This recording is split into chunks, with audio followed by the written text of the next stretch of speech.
Hello guys, ngayon samahan nyo kami mag-canvas ng aming pangnegosyo. Laro muna ako mga boss. Tagal mag-CR eh.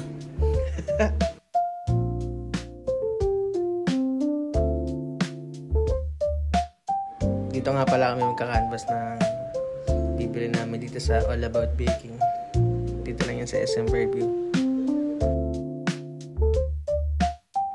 Balak din namin Graham balls, kaya napabigin kami ng marshmallows. Ito syempre hindi makakalimutan to pag napupunta rito. Favorite no? Kaya hanapin talaga yung chocolate flavor. Ay, chocolate. Kape yata to pero lasang chocolate. Ito skim milk para sa gagawin namin bulburon.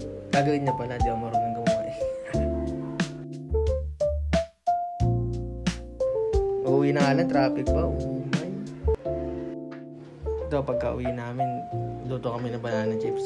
Sayang hindi namin na-videoan yung paghiwa-hiwa nun. Ibali na, susunod na lang.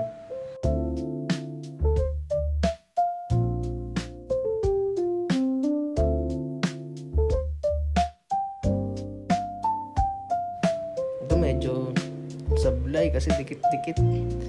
Dapat pala unti-unti lang yung pagluto na ito para hiwa-hiwalay sila.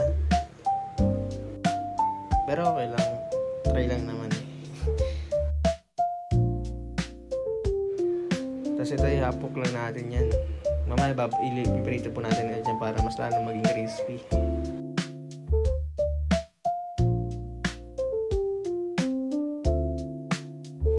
Walay muna. Dikit-dikit eh.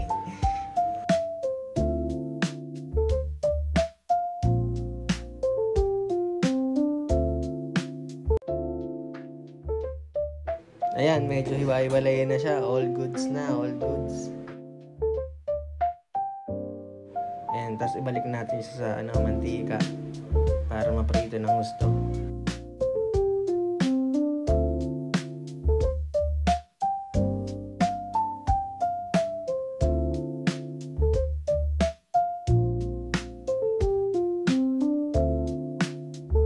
Ito, mga ilang minuto, ilalagyan na natin ito ng syrup. Ano lang yan, inalong ulit to. Ayun, asukal. Tapos suka. Tapos tubig. Ayun lang siya.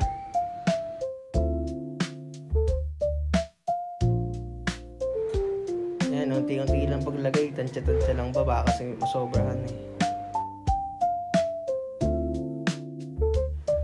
Tapos kapag ramdam niya ng luto na, pwede niya na hanguin yan.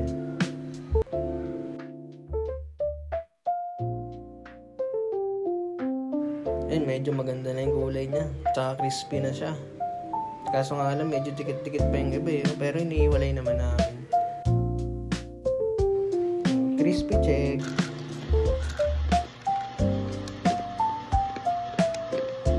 Yan, all goods na all goods mga lodi.